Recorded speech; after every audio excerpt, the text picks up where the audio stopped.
chat. So everybody can hang Blast out. off. Yeah. Blast off into That space. timing was appropriate. Oh yeah, I mean, Walter, I totally understand. I mean, I don't understand because my family is not going through that. Yeah. But it doesn't even matter if I truly understand. I empathize with it. No, Like yeah. I can value the fact that your family is being terrorized right now. Yeah, this is Even if they're not directly being targeted, you're still being terrorized by this fucking awful regime of people who suck. Yeah, and the And who context killed a is, woman yesterday. yeah, and murdered a woman in cold blood.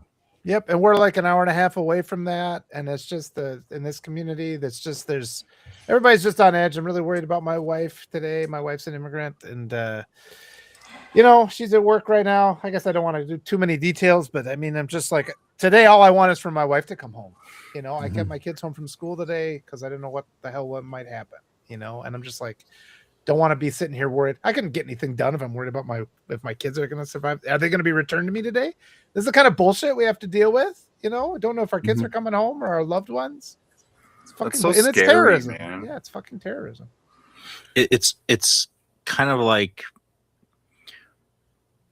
what happened to the control that we're supposed to have over the type of life we want to live, right? Yeah. As not just individuals, but as communities, as a country, as a people who are supposed to have this shared belief in the rule of law that we all grew up with. I mean, everybody that is doing all this, pardon my language, everybody, shit now, I know they took the same civics class that I took. Yeah. Okay.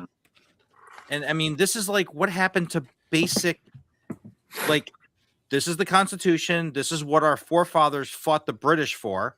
This is why we got into World War I and World War II, was to be anti-fascist, was to fight the Germans and fight the Japanese oppression in East Asia.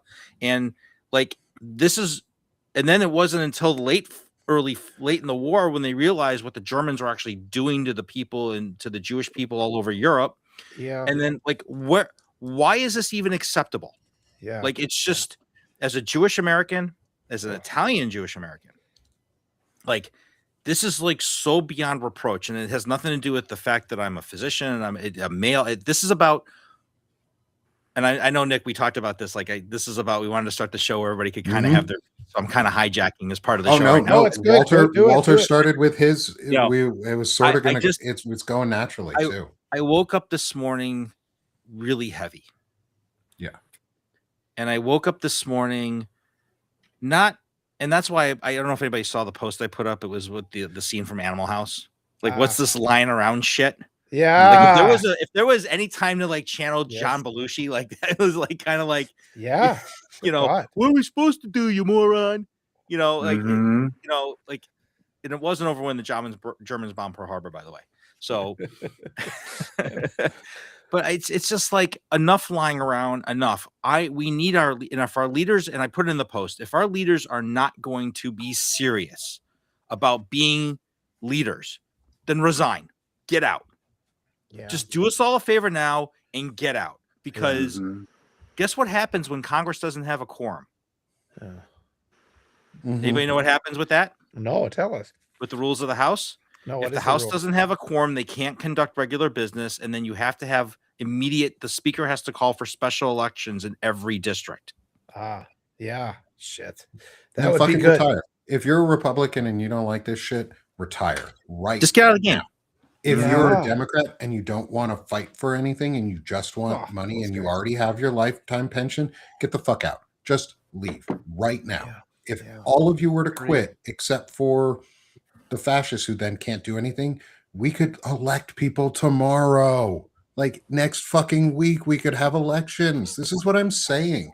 Like, Eric, thank you for bringing that up. I didn't even know that. I forgot all about that. Like, I've been saying we need to demand special elections in some way. And if there's a constitutional way to do it, which is get the fuck out of office and just leave, that would be the most civic responsible thing you could do as a politician right now. If you don't want to fight, leave.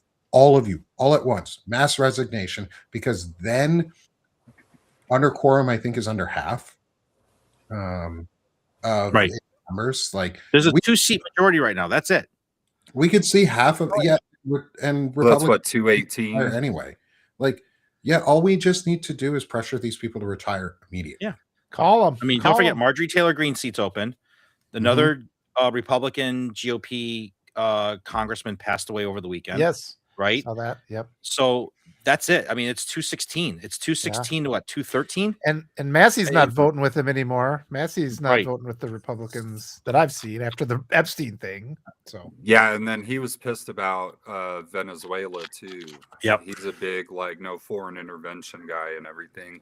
I think we've all been beaten down so much over the last 10 years. It's frustrating to see everybody's just waiting for somebody else to do it. You know what I mean? Everybody's waiting for somebody to pick up the sword first and go after it. And I think there's this collective fuck, are we all going to do it yet? Are we all going to do it? And I think one of the things that regular people can start with is not just reacting to ICE if you see them. Like yesterday, those are great things, and I think that the next step, those are great things that they're doing as far as blowing the whistles and trying to block the ICE agents and stuff like that. I think it needs to be on a community level right now. If you see those people starting to come into your, set up a fucking blockade in your community or in your neighborhood. You know what I mean? Park cars at every exit you possibly can and stuff. I think that there just needs to be practical next steps that kind of give us that push to go to the next level. But because yesterday was just fucking heartbreaking, man. It was so tough to watch. And the worst part about it, I mean, we're so desensitized to violence. I think the worst part about it was the reaction and the neighbors being out there and the videos and the interviews and stuff. It was so tough to see the PTSD that people are going to have over those assholes coming into their community and killing one of their own. You know what I mean? I just think that one of the small things that we can do right now is if you find out that ICE is going to be in your area, get fucking parking cones or something. Get something. Set up a blockade and protect your neighborhood. Park your cars at the ends of the streets and create blockades and stuff. Don't let. Imagine if we started booting their vehicles. Just put those yellow boots on their vehicle. Dude, that's right. Anything. Yeah, do small acts of peaceful, slightly chaotic. And then when they need their car, resistance. say, "Sorry, it's gonna be $200." And those people taking videos, man, they are heroes. Those people that, because there was 3 or 4 videos. So now and I think that was you, Nick, who broke that they were trying to spread an altered version of the video. Oh, but now we Zeph live in this Shalev area. and I were talking That about was that great. yesterday. You guys were great last night, by the way. Thank you. That was, and everybody, but there's so many videos now that's just so the more people out there taking videos of these things, stand around, just you see ICE, you take out your phone, you start filming that. Because they can't alter all the videos. And once that gets online, I mean, they lose track of it. So those people were heroic and they were very brave. So I really appreciate them. That was a big part of it too. Yes. Is those videos came out right away, and those videos came out before Kristi Noem and them got the chance to do those press conferences and try to spin the narrative as they're ahead of the propaganda. Would she say she was a domestic terrorist and everything? Yeah, that's fucking horseshit. They do that too. Is they're trying to co-opt these words. They're trying to make domestic terrorists meaningless, so that when it finally happens, when a real terror event from someone in the community, like a white person going and shooting up a huge building or blowing something up, because it's white people who cause the most political violence and most violence in this country. We have to be okay admitting that. White people, specifically white men, are the predominant violent criminals, offenders. Year after year after year after year, every year that they have collected the data, white men have been the leading violent criminals. White men make the most violent crimes. Child rapists too. Are child rapists. White men are more likely to be abusers. If you're married to a white man, he's if he's going to murder someone, it will be his spouse. Yeah, that's how it goes. family destruction, mostly white men. You want to see, like, we project it onto other communities, like the stereotype that black men need fathers and that all black dads are just thugs and gangsters and leaving their and baby daddies who just leave and never take care of their kids. Well, fuck that narrative. More white men have divorces and more white men abandon their children than black men ever have. Black men take care of their kids. Black men teach their children. Black men are good fathers because they've had to be by our society. They have been demanded to be the best versions of themselves or they're seen as a failure. We hold everyone in this country to such a ridiculously high standard except white men. And then following behind white women. But I'm not going to talk about women because that's not my issue. I'm not a white woman. I'm a white man, and we're the worst of the worst right now. And Data doesn't lie, though, Nick. No, it doesn't. Data It never can be lie. manipulated, but We it doesn't ignore lie. it, and that's the thing that's hard. Getting people to wake up and see the truth, and then you hit that cognitive dissonance where people are just like, "Duh." But then again, white men own all the media too, so they control all the narratives. They're all the people, and they're all the CEOs. They're overrepresented in the government. White people are overrepresented in public education too, and I mean that's a problem. I mean, I support public education. They're wonderful educators out there. We need more diversity in education. We need more. You know, white men are overrepresented among lawyers, so they're overrepresented among judges. So they're everything that is wrong. They have all the power. It's across the board in most. I'm going to say most professional occupations. It's really, I mean, even in medicine, you know, not so much it's starting to decline now because it's you're seeing the change but it's you know, I don't know. I think the more important question that we really need to be asking is Evan, how are you doing? How am I? I'm doing good. I'm hanging in there. You know what I mean? Since we left you last. ... Yeah, I'm still alive. Yeah, I'm back here and I showed up. Things are just, I don't know, kind of stagnant, I guess. But stagnant's okay. Yeah, it's boring, I guess. Boring right now. And boring is a good thing because boring allows me to have the space to sit with myself. And I've really been focusing on writing, just writing. First, which it was which has been amazing, by the way. What you're putting out is great content. I appreciate you. I'm trying. And a lot of it is, all of my good writing always comes from a place when I have a lot of emotion to share, a lot of things going on and everything, because it pours out on the page, and that's always a good, honest place to start from.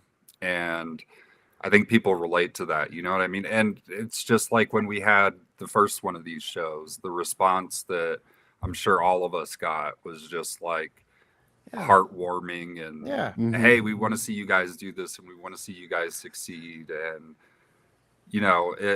it feels good to have support and everything, and it feels good to have another group of guys that recognizes that we have a privilege to be in this space, and we have a privilege to, especially as white dudes, because I think about it all the time. I wouldn't be in this position if I wasn't a white male that had the advantages in life and everything. But it's good to have another group of guys that recognizes all this shit, and it makes you feel like you've got a home, you know what I mean? And I think that's what a lot of guys need right now is a home. What do we title the show again? I forgot. The Bro Show, right? Right now it's a bro show, but we're working on the title, I think. It's a working title. Yeah, it's a working title. I think that's what men need right now. You know what I mean? I think that they need a space where we can recognize that there is white privilege and white guys are fucking lazy, dude. Yeah. It's a laziness that has infected us because of privilege, and it's mixed with that cognitive dissonance that the ignorant guys are like, no, that can't be true. And it's like, no, it is. And that's why we have policies like DEI to fix these things. Because like Walter said it, I know I'm rambling, but like Walter said that white lawyers, white people are overrepresented in the legal profession. Yeah. And the reason that you need DEI and professions like that is because Black people have their own culture.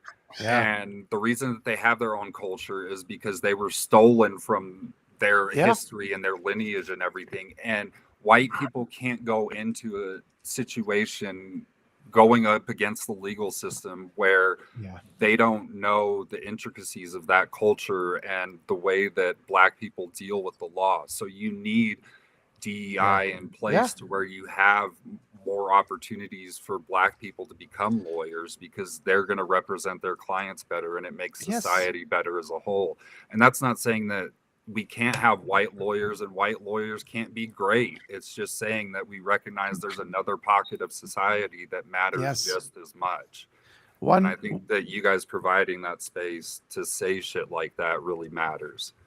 Excellent, Evan. And I was just going to say that one perspective only gives you a two-dimensional view. You know, if I look at my car from the front, if I only ever see it from the front, and it's just like, well, what about the back door? Your guy's like, I don't even think that exists. You know, you need people on all sides of an object, and that's the different viewpoints of our reality. You know, and I learned this from my wife all the time. She's the one who has educated me that even when I'm empathetic to this, I don't know what this world is like from the viewpoint of a immigrant Latina woman. I do my best to understand that. I'll never fully understand it. And there's times when she has to correct me, and we have to be open to hearing that too.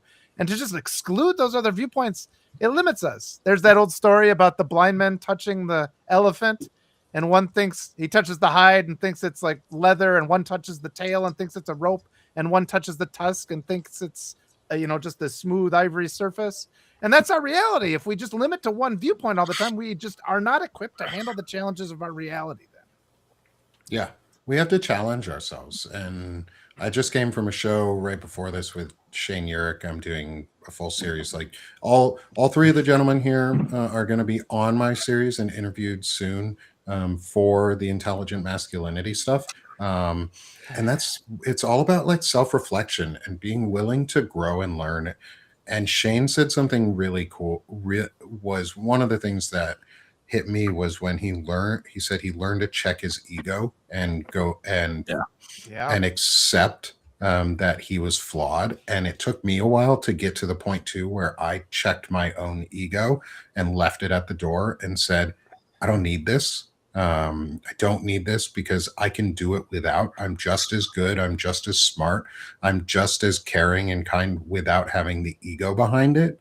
And you get so much better response in life. And I think, Evan, you're doing a lot to like care for yourself and value yourself and reflect on this situation. And you've reached out to us, you've reached out to friends, you're not isolating yourself, you're taking care of your emotions and remembering that you are important in this conversation, and that you have to also be healthy and be able to move forward. And I'm proud that you're doing that. I'm proud as a friend seem a lot better. that you're doing you seem a lot better than last time, Evan. You look, I just get that sense from you.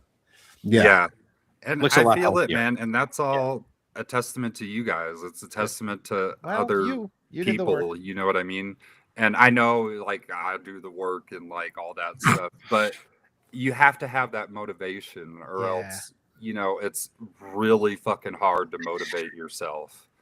This is the conversation. I'm glad that we got to this point, and I think the lesson for each of us, but all of us collectively as a community, and I mean community like as a people of this world, like it does. We all bleed the same color. Like I don't care what color your skin is, you're bleeding red if you get cut, just like I do. Mm-hmm. We all have the same amount of liters per blood per body. We all have the same number of cardiac cells. We all have the same number of blood vessels here and there, minus 10%, whatever. But, we all have the same number of bones. We are more alike than we are different. And I think we lose sight of why we're put on this planet.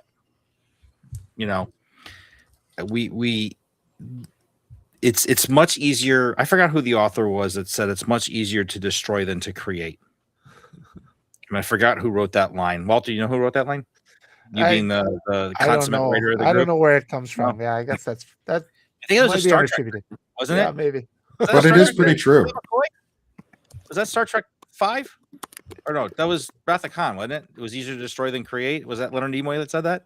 It's possible. I can't Right. recall. Anyway, the great Leonard Nimoy, may he rest in peace. But I think by creating our little foursome here, and then Nick's expanding our group out and extending this topic, this untouched topic that Evan really started by, going into a spiral of wallowness that we had to bring him out of, which we are happy to do. And I think that's really when it comes down to, like, we keep it always circles back to mental health. It always comes back to the mental health conversation. Just throwing a lifeline to somebody to say, I'm here for you. Here, how can I reach out to you? I am here to talk to you. Like that, just that act of kindness. And it can be a completely random act. You don't need anything from it. I'm not asking you to pay me for it or buy me lunch, buy me coffee, whatever. I don't need that. I need to understand that you're in a better place from before I reached out to you. Like if you're in a better place 10 minutes later, I've done my job as a human. Yeah. Right. And I put this out too, that this administration, or the regime, as everybody likes to call it now, right?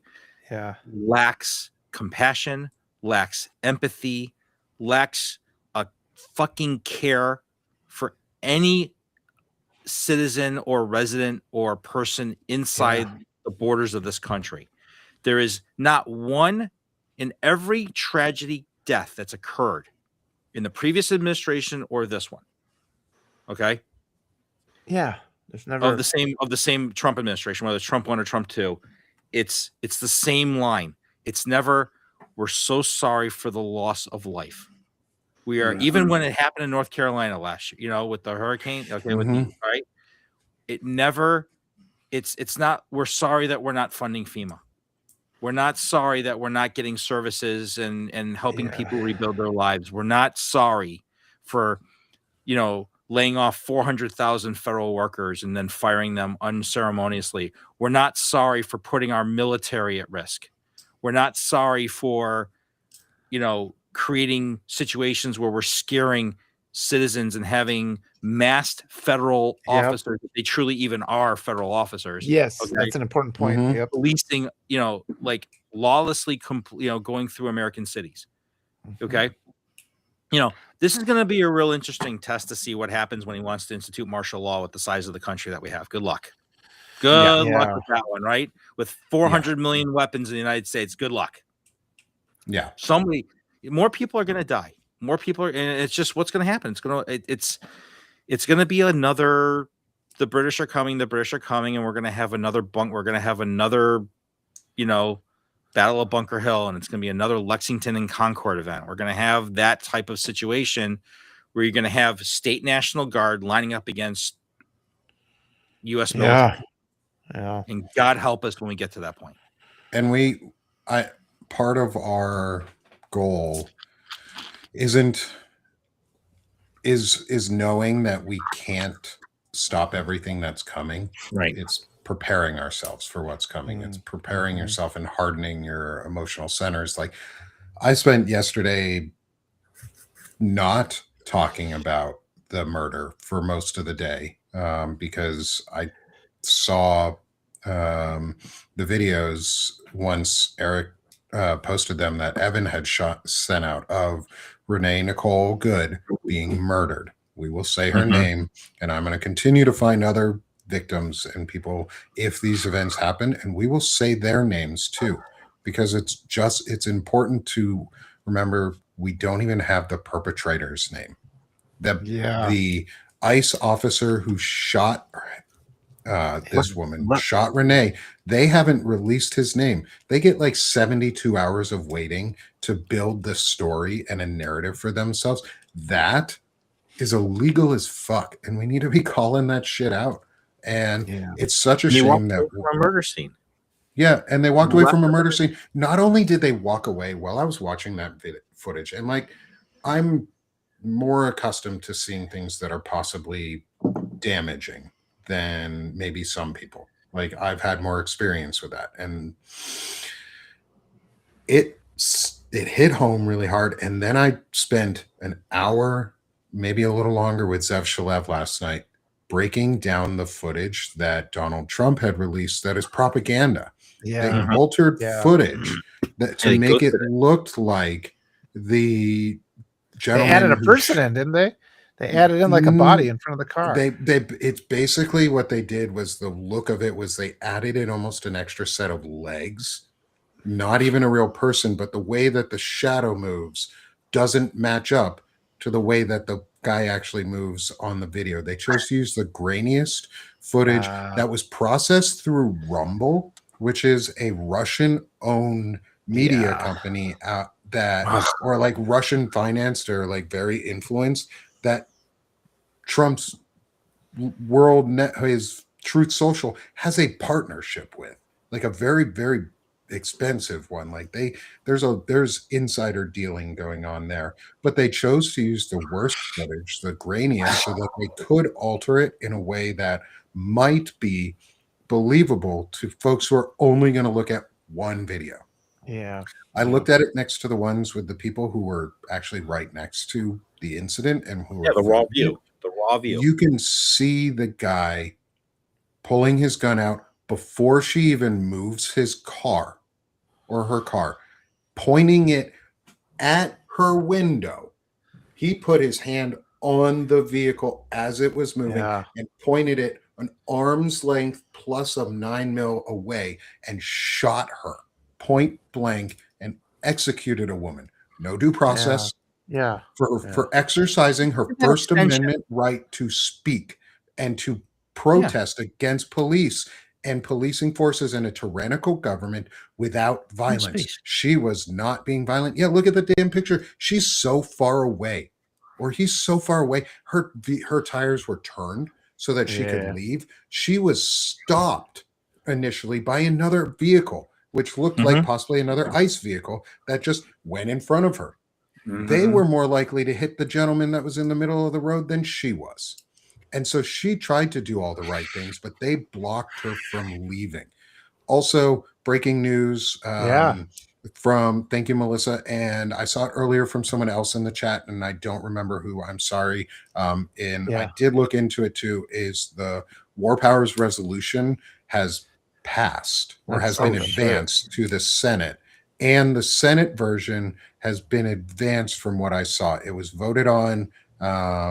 So the Senate advances War Powers resolution to rein in Trump, blocking further military action in Venezuela. From what I saw.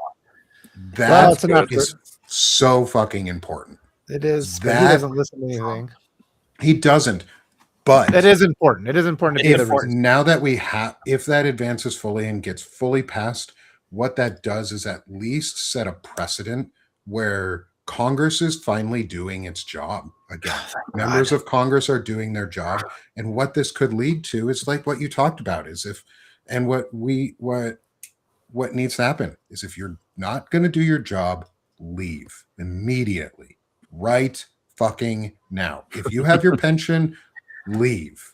If you're Nancy Pelosi and you're waiting to retire and then go, get the fuck out. If you're Chuck Schumer, get the fuck out. If you're Hakeem Jeffries, get the fuck out.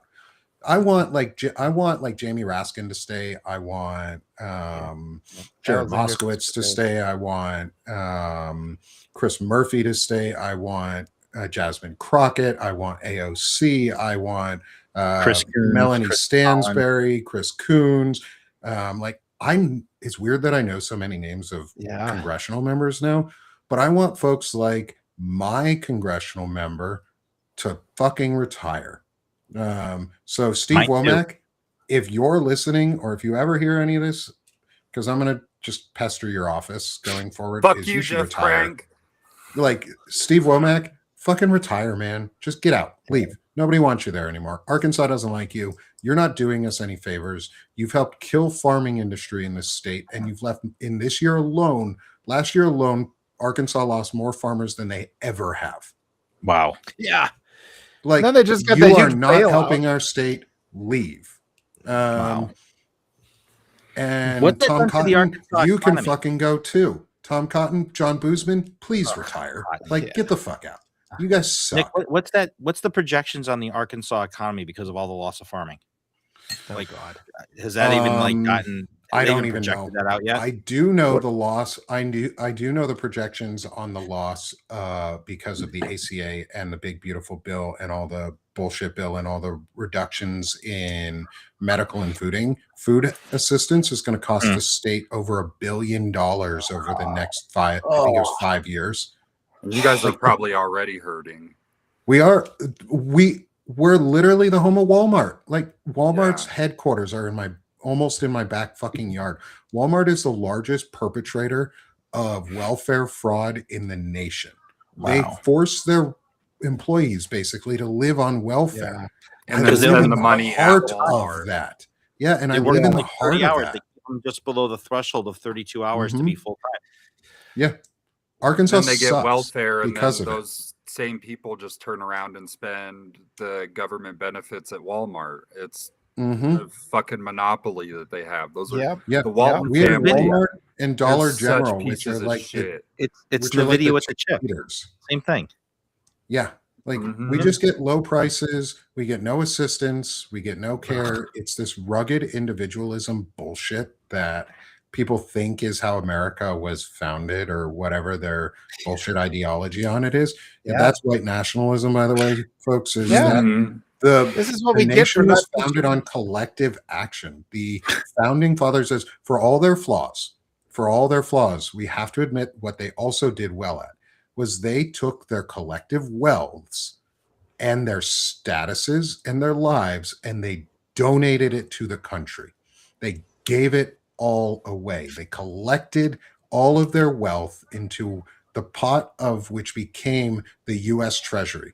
George Washington, Thomas Jefferson, Ben Franklin, they gave their livelihoods and their lives to this cause. Had we not won, they would have been executed as treason from Great Britain. They gave their lives collectively. It even says so in our document that they gathered and collected their wealth for the betterment of the nation. We need that and they again. didn't die poor men either, by the way, because of that. Yeah, that's the thing. That's what I was thinking about that yesterday. Is there used to be this like agreed upon deal with the wealthy, like the super wealthy and the privileged families and the families that were part of like the fabric of this country. And I was thinking about FDR and stuff. They're like, people like that came from big noble families that had a shit ton of money, but they recognized the need for public service and the need to give back and everything. And there were historically families like the Rockefellers and stuff like that. They were wealthy pieces of shit, but they recognized that they needed to give back to society. And they did things like build libraries and build infrastructure that would give back to this country. And there's the Mellon family, the Carnegies, like those families.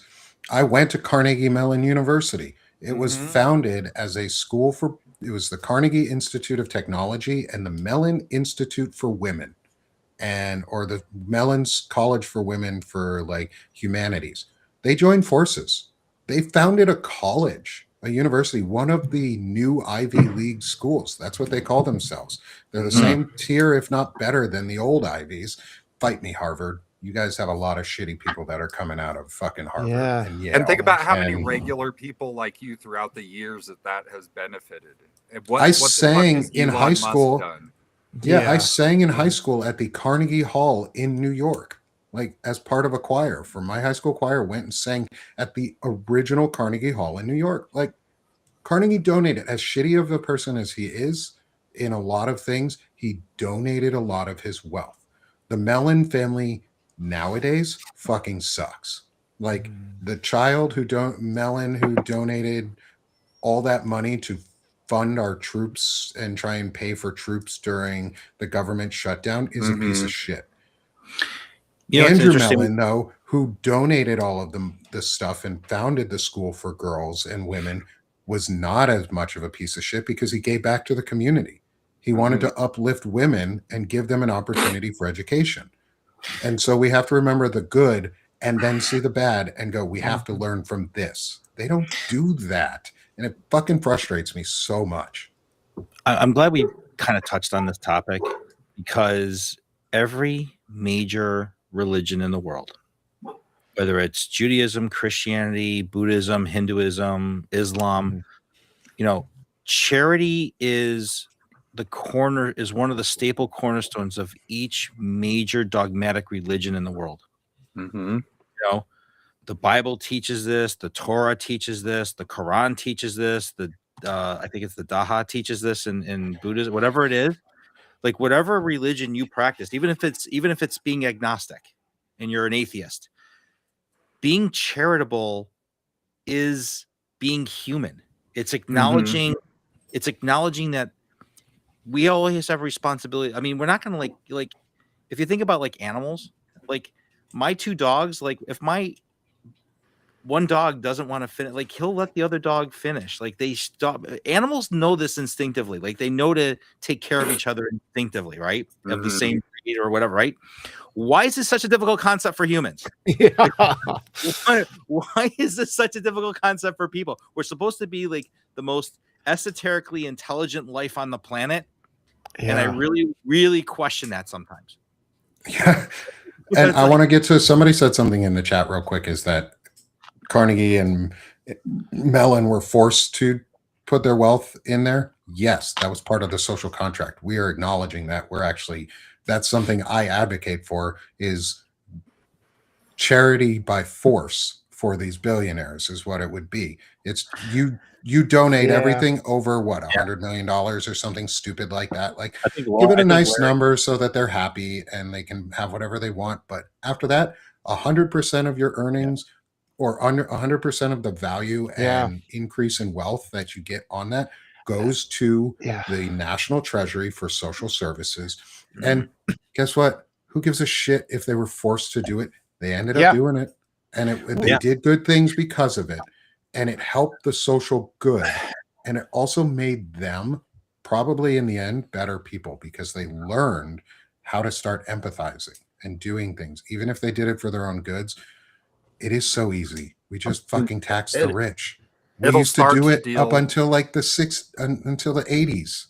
And we're going to have a huge fucking nepotism problem with all this wealth too. It's going to be horrible when Jeff Bezos and Elon Musk and whoever starts to pass away. If we don't tax the shit out of if we don't dog tax bell the going shit off out of that wealth, dog alarm, we're going to have spoiled little shits like we're having now, like Don Jr. or whatever. We have it now. Like Don, we have Don Sr. and Don Jr. Yeah. Mm-hmm. But I'm sorry. Go ahead, Walter. Well, I was just going to say, I think we need to reprogram our brains so we know that a society that relies on charity to survive is a society that is failing. The society needs to take care of the people that in it, because charity's never enough. They never give enough by design. If we're beholden to them, that's them lording over us, where they're like, we control your lives, be good to us, do what we say. We then become. So we just need to change it to like what Nick says. They're giving up their money. There are limits. We shouldn't have to rely on charity at all. I want everybody to remember this. Think about where we'd all be speaking either Japanese or German right now if it wasn't for the very serious people in the Roosevelt administration going to the automakers, the engineers, the Mellon family, the Carnegie family, the Ford family, and saying, we don't have any tanks, planes, jeeps, cars, ships, munitions, nothing. We need you to turn on the machinery from building refrigerators to building weaponry to fight the Germans and the Japanese. Imagine where we would be if those guys said, no, we can't do it. We're not going to share our engine. If GM had said, if Chrysler had said, I'm not going to share my engine schematics to Ford to build the Mustang aircraft, where would the Tuskegee Airmen be today? They wouldn't exist, right? If we didn't develop destroyers to sink the U-boats that were off the coast of New York City, okay? There's a U-boat wreckage literally 10 miles off of the coast of Mar-a-Lago where they were listening in when Roosevelt was down here meeting with with Churchill and Stalin, and they were meeting at a restaurant right down here in Pompano Beach. Like, I mean, like, where would we be? And this is the charity part. Like, you can amass wealth, right? But can't take it with you. You can do. But I think we talked about there's 3 types of people with wealth, right? There's the people who are very charitable, give their wealth away, no questions asked. They've got so much of it, they don't know what to do with it. They give it away, right? Then there's the people who are selfish and just hoard it for themselves, but they'll give a little bit here and there, but they'll mostly spend it on themselves, right? And the third type of person is the worst type of people with wealth, and that's they use their wealth to hurt other people. And that is our current sitting president of the United States. He's one of those people. Mm-hmm. And that's why one of the things I advocate for is a wealth cap, but also a wealth minimum. Because we always talk about we've been partially there before, like in the US in the 50s. The reason the 50s was so vibrant for the US is we had a 90-something% wealth tax for rich folks. Like if that's what they really want, if they want to go back to the 1950s, then we need to have that 90% wealth tax on the rich or higher. And then we need to go the step further, which is the true second Bill of Rights, the true social programs that FDR advocated for and that social democracies have, or democratic socialist countries have. I like social democracy because it's built into the system itself rather than just being a layer on top of it. Is they take care of the system and the people that run the system by giving back to us. Like we amass the wealth and then or somebody else amasses the wealth through our labor, because it's still our work. It's not their work. CEOs don't do the work. CEOs just make deals. If anyone ever tells you that the CEO is the most important person in a company, they're fucking stupid. Or they're an executive who wants to be a CEO and just wants to have an ego. The most important people in your company are the ones who don't get any credit for the work that they do, and they work tirelessly and they work relentlessly. Trust me, I know I worked 100 fucking hours a week for 2 straight months to launch a software product, and then I got removed from the team because they shrunk my rollout and they replaced my team, me, with an entirely new team to replace everything that I had done to get their system out and run. And I feel betrayed as shit because on top of all of that, I was bullied into silence for 2.5 years. And you know what? Want to talk about it, Nick? You need to get it off your chest. It sounds like you got some. You want to talk about it some more? Or? Sure. I mean, I haven't talked about it in a while. It's the reason I got here on Substack. Is I got fired from a job, and I won't talk about the company itself or name anybody because I'm under contract not to, and I'd like to keep some of the benefits that I got when they left me. How you feel. You can talk about how it hurt you and how it shaped you today, and like what you're still like resentful over. I mean, this is that space for that too, right? Yeah. So I worked as a software engineer for 6+ years. I worked at Amazon, where my role was eliminated there too. The week of Thanksgiving. And this was sorry, I don't mean to cut it. This was directly after you got out of the Army, right, Nick? No, so after I got out of the Army, I spent time as a truck driver. I did local pickup and delivery truck driving. I did 2 months as a propane truck driver. Worst fucking job ever. Like, God, those guys have shitty jobs. It's like 70 hours a week. And God paid really bad. You're going out into the horrendous conditions. But then I went truck driving and I used my GI Bill to get my second degree in computer science. And I ended up getting a apprenticeship through a military apprenticeship program, or like civilian military program with Amazon. That was a federally registered apprenticeship. So I'm actually a journeyman software engineer. Nice. Because I have completed a full registered apprenticeship for that on a federal level. And then I worked at Amazon on the Alexa Health team doing healthcare development for the Alexa systems. I managed the COVID self-checker for the entirety of COVID, and it was daily and or weekly like updates on CDC directives in the US, Canada, Mexico, Brazil, and in multiple languages. So I I fucking sat there with COVID information every day for 2 years. It was so damaging. But I got to work from home, so that was cool. Yeah.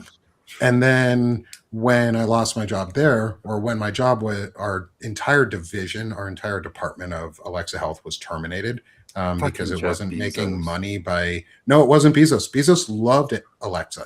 That was his baby. Oh, really? He wanted it to be the computer from Star Trek. That was his Right. inspiration. He actually wanted to do something good with it. He didn't care if it made money. He just wanted Alexa to work because he wanted a computer. He wanted that computer from Star Trek. Andy Jaskins, the CEO right now from AWS, only cares about money. And so we had literally beaten all of our goals. But anyway, not that. The Amazon stuff's way in the past. Don't care about that. I ended up lining up with a really nice job at a company that was a startup, and I got to be I was a senior DevOps engineer. So I built the back-end software infrastructure and deployment platforms and collaboration and internal tooling for the entire company. I went from a team of 1 to a team of 5 to a team of 1 the week before we fucking launched our product. And then I worked 100 hours a week for 2 months to support the launch. And the only thing I asked for during that time was another engineer on my team so I could lighten the load. So I could go and be a part of my family outside of work, because I was up, and my wife will tell, like, she fucking hates this, that it happened, is I got up at 6 or 7 in the morning, get my kids to school. I was angry when I woke up all the time. Every day I was fucking mad, fucking miserable. I would wake up, I would be angry, I was mean.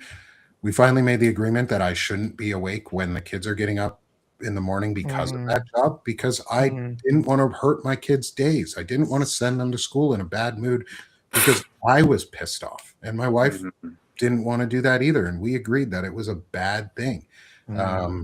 And I was being bullied the entire time while I was at work. None of the work that I was doing, no credit was ever given to me. Like, I did a demo for a really cool update that would have been an internal tool for the team to help. And one of the executives decided during the meeting, during the fucking demo session, which is supposed to be a celebration of work, to go, I don't care about that. That was useless. I was like, dude, go fuck yourself, basically. I came back from a surgery. I had 3 knee surgeries.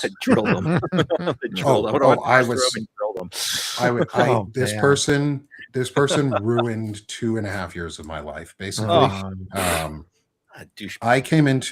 had 3 knee surgeries in the course of the time I was working there, in the course of 1.5 years.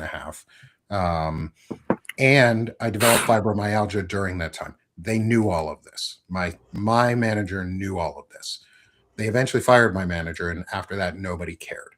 And so I was sort of left on my own, and I did everything that was asked. I advanced the team. I worked really hard, but everything I did was sort of just shuffled under the rug. Like, I never volunteered for demos anymore, because every time I did, this individual had something stupid and nasty to say.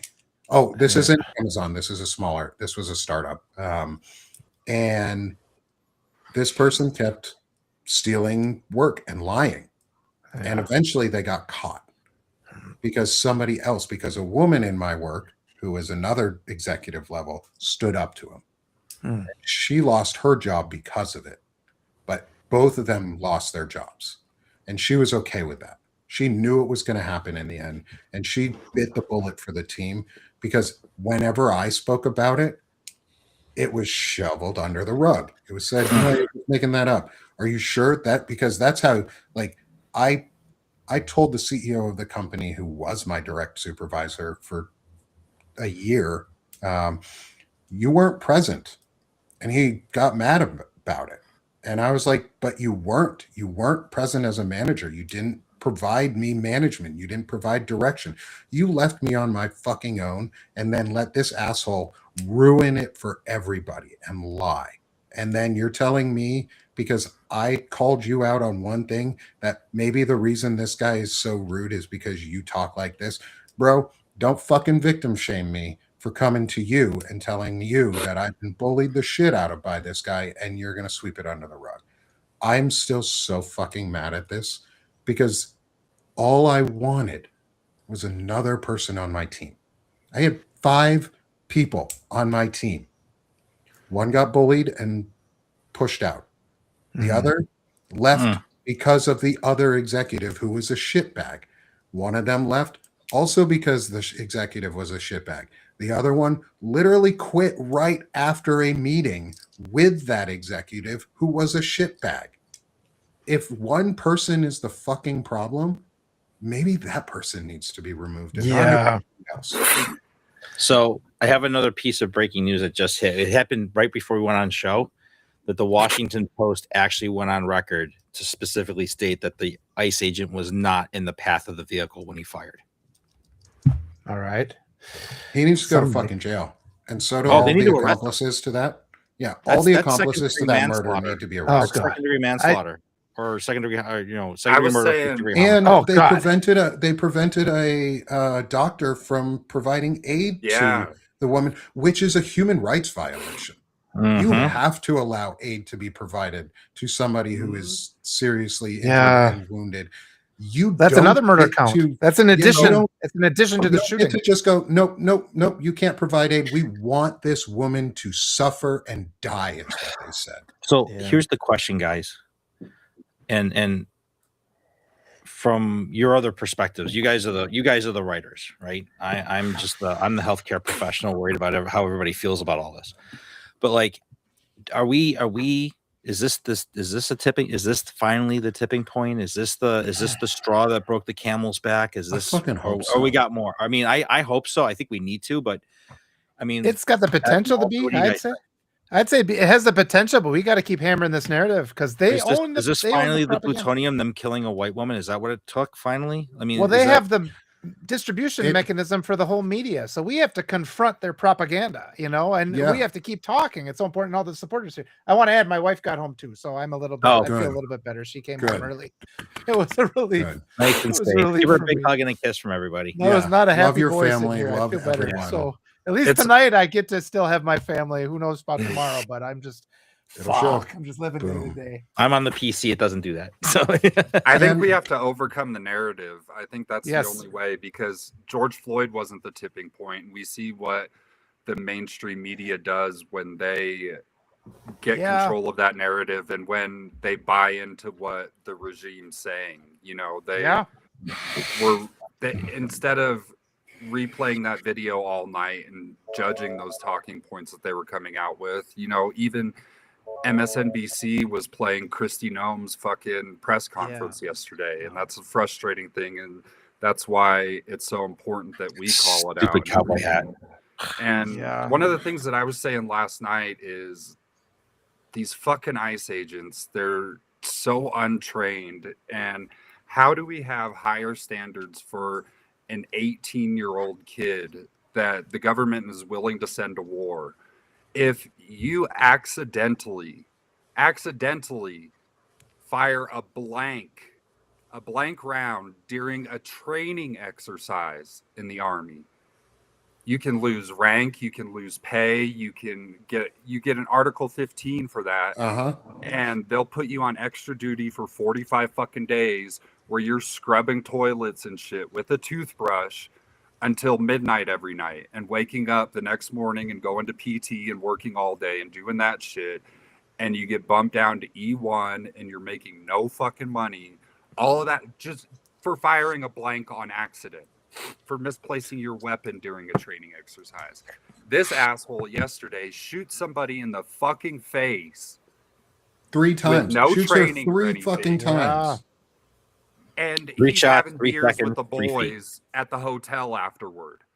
And there's no accountability. And we still don't know who the fuck he is. And the mainstream media hasn't driven that point home at all.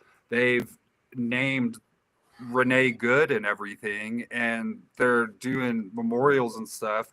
And that's all great. But the public can handle the fucking memorials. We can handle remembering Renee Good and carrying on her memory and everything. The public can do that.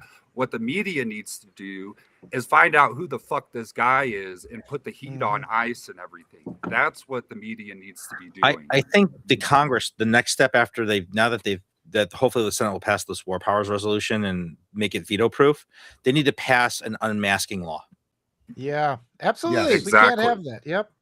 Yeah, and we have a part of Banner and Backbone has a website called safedc.info, which has a link to at least a petition for unmasking ICE and demasking law or unmasking law enforcement. So I'll drop it in the chat. I'll also put it into the show notes for today.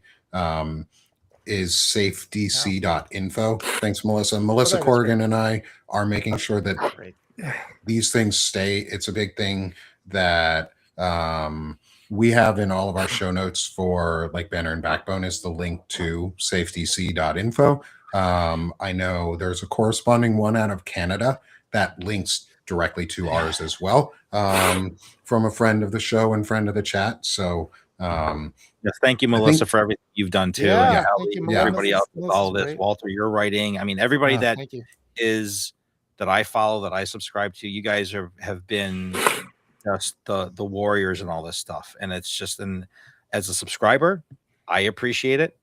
Thank you. I know that the other people in the chat who every day, Courtney and Kat and Sushi and Lefty and everybody else that's part of this whole community that we have.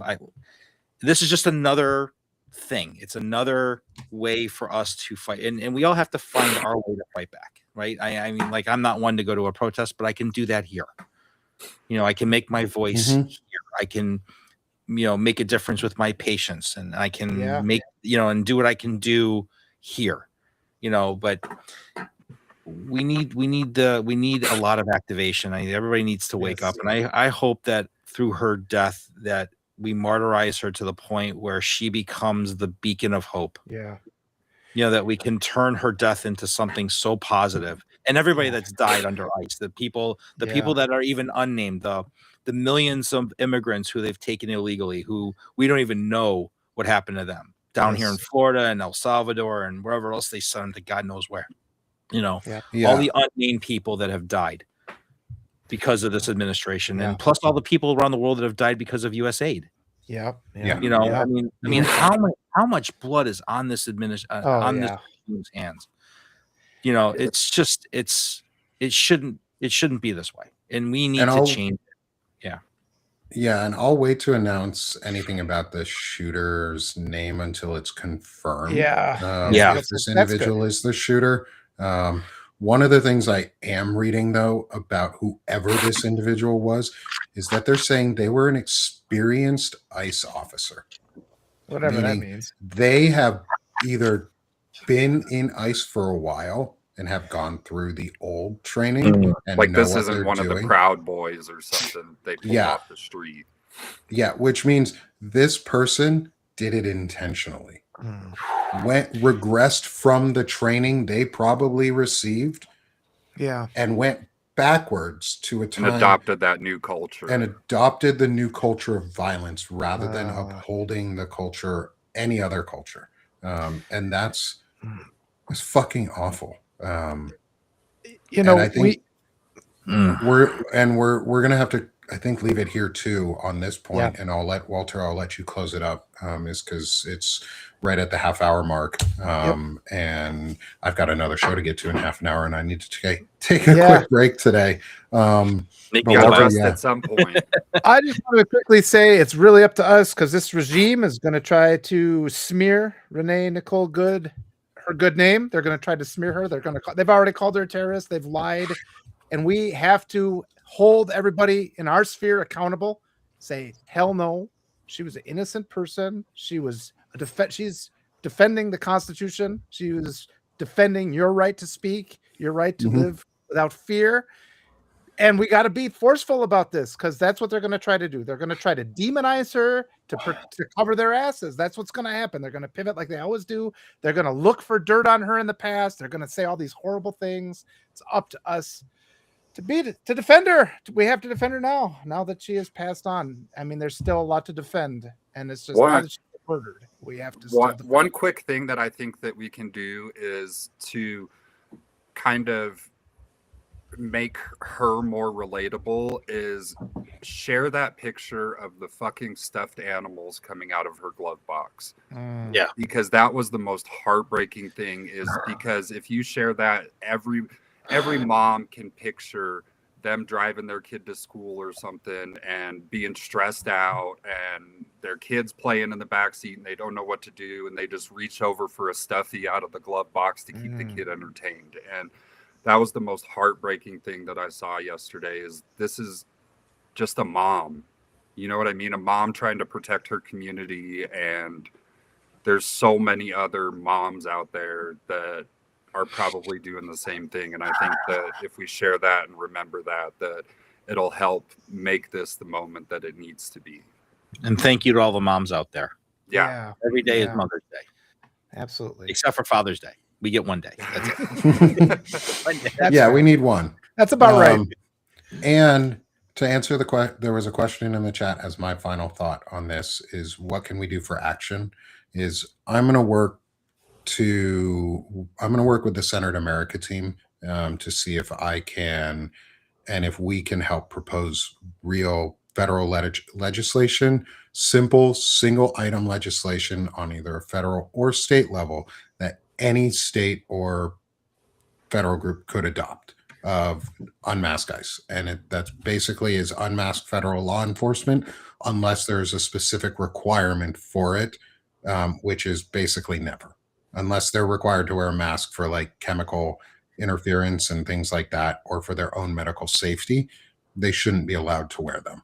I think what we can do is we can write legislation and put it in front of Congress and force both the Democrats to be for something and for the Republicans to show what they are against, and to see which Democrats are against common sense. And then we vote them out. I'd love to work with you on something like that. I helped to write healthcare policy, so let's all talk to put some thoughts together on a policy proposal and stuff and send it over to you. Awesome, yeah, and I'll bring you guys all into a chat with Senator America, with Sheridan, Gavin too, and we can have some conversations there offline. And they're working alongside Divisible or Indivisible right now and supporting them and getting like information out, and so we're going to be intentionally doing a lot of that work in the Window of Discussion show. Eric, I may invite you to that one too for at least a couple shows to talk about some stuff and policy info. And Walter, I think you have something that normally goes on during that episode on Wednesday mornings, but I'll extend an invite to you too. We lost your sound. He's muted. Walter finally got muted. There, he's back. All right, guys. Bye. And let's get you out of here, Nick. You got south too. Yeah, me too. Thanks everyone in the chat for being with us. Thanks, y'all. Thank you, everybody. Love you guys. Thank you. We'll see you guys. We'll see everyone in 2 weeks. We're doing this every other week right now. And we'll see if we want to do it more, less, see how everyone likes it. But we'll see y'all in 2 weeks. Everybody stay safe, take care of your neighbors, and take care of your families. Yeah. All right. Thanks,